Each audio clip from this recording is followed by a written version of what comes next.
మన VVIT university, absolute discipline, absolute education.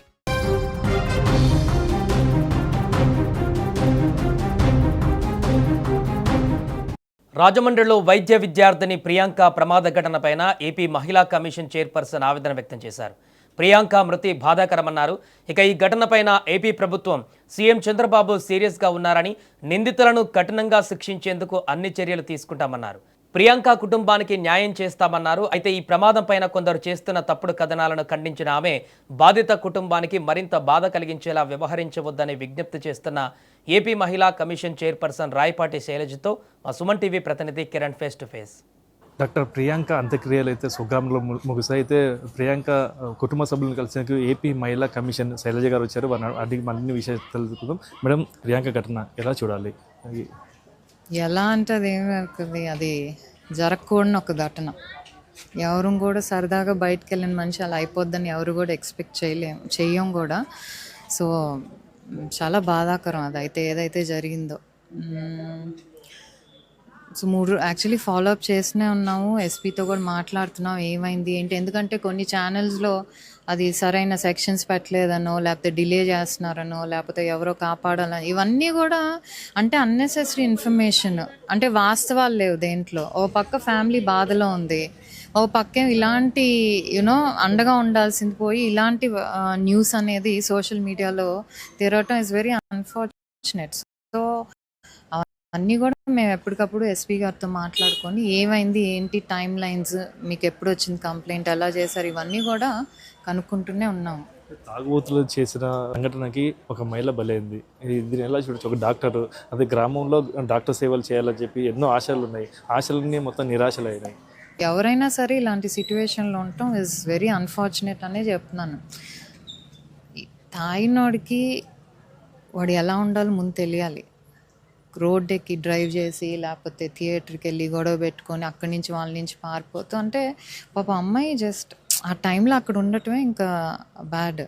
అది చాలా తప్పు. అందుకనే వాడు చేసిన ఇష్యూ ఏదైతే ఉందో అది ఆల్మోస్ట్ ఇంటెన్షన్తో వాడు అదే ఆ సోయిలో ఉన్నాడో లేదో తెలీదు, బట్ అక్కడి నుంచి తప్పించుకొని ఇంటెంట్ 2-3 సార్లు గుద్ది చేయటమే ఆల్మోస్ట్. అందుకే కల్పబుల్ హోమ్సైడ్ కింద పెట్టారు సెక్షన్. వాళ్ళని ఎవరు వదిలేం. వాడు తాగున్నాడు కదా, సెన్సెస్లో లేడు కదా, అయ్యో అని చూడటానికి ఏం లేదండి. తాగున్నాళ్ళు ఎంతో కొంత బయటకు వచ్చి డ్రైవ్ చేసినాడు ఎంతో కొంత ఇదిలో ఉంటాడు. సో డెఫినెట్లీ అది వదిలేదైతే లేదు. ఆల్రెడీ గవర్నమెంట్ సీఎం గారు కూడా రెస్పాండ్ అయ్యారు. సిస్టమ్స్ అన్నీ కూడా పక్కాగా, ఎందుకంటే ఏ సెక్షన్ పక్కాగా పెడితే వాడు బయటికి రాకుండా ఉంటాడు అనేదే ప్రతి ఒక్కరు కూడా చూస్తారు. కొంచెం టైం తీసుకున్నా హడావుడిగా పెట్టి ఏదో వాడికి ఎక్కడ కూడా లూప్ హోల్స్ అనేది తప్పు చేసిన వాళ్ళకి ఇవ్వకూడదు. సో ఆ రకంగా వర్క్ చేస్తున్నా అందరూ. వాహనంలో అబ్బాయి కావచ్చు, అబ్బాయి ఉండొచ్చు, లేకంటే మహిళ ఉండొచ్చు. ఇప్పుడు ప్రియాంక ఉంది అంటే ఒకసారి ఇచ్చేసినాక తిరిగి చూసినాక అమ్మాయి ఉంది కదా అని మళ్ళీ రెండోసారి ఇచ్చేసాడు. అమ్మాయి కాబట్టి ఏమన్నా డాష్ ఇచ్చాడేమన్నా? అలా అని అనుకోవటానికి లేదు. వాడికి ఏంటంటే అక్కడ లోపల గొడవ పడ్డాడు, అదొక ఫ్రస్ట్రేషన్. ఓ పట్టుకోవటానికి వస్తున్నారు.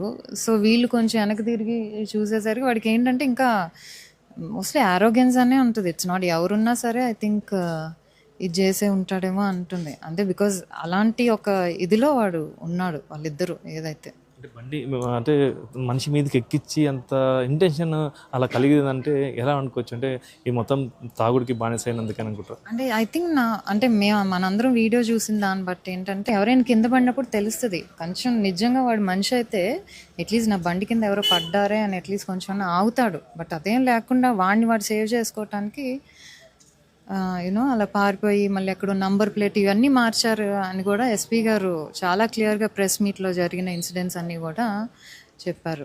ఇలాంటి చర్యలు జరగకోకుండా మహిళలకి ఎలాంటి భరోసా ఇస్తారు మీరు ఉమెన్ చైర్పర్సన్గా? యాక్సిడెంట్స్ అనేవి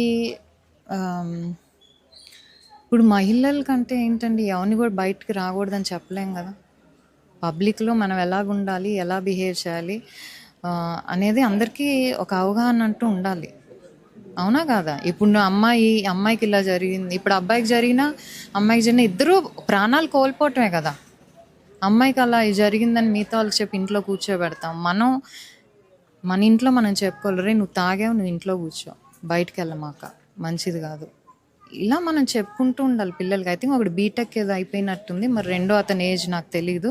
సో తల్లిదండ్రులుగా మనం ఎలా ఉండాలి, బయట ఎలా బిహేవ్ చేయాలనేది మనం చెప్పుకుంటూ ఉండాలి పిల్లలకి. నువ్వు తాగితే ఇంట్లో కూర్చో, బయట రోడ్డుకి ఎక్కే ఇది లేదు, నీ వల్ల ఎవరో ఒకరు ఇబ్బంది పడవచ్చు అనేది వాళ్ళకి కొంచెం సోషల్ రెస్పాన్సిబిలిటీ ఇదంతా కూడా మనం చెప్తూ ఉండాలి.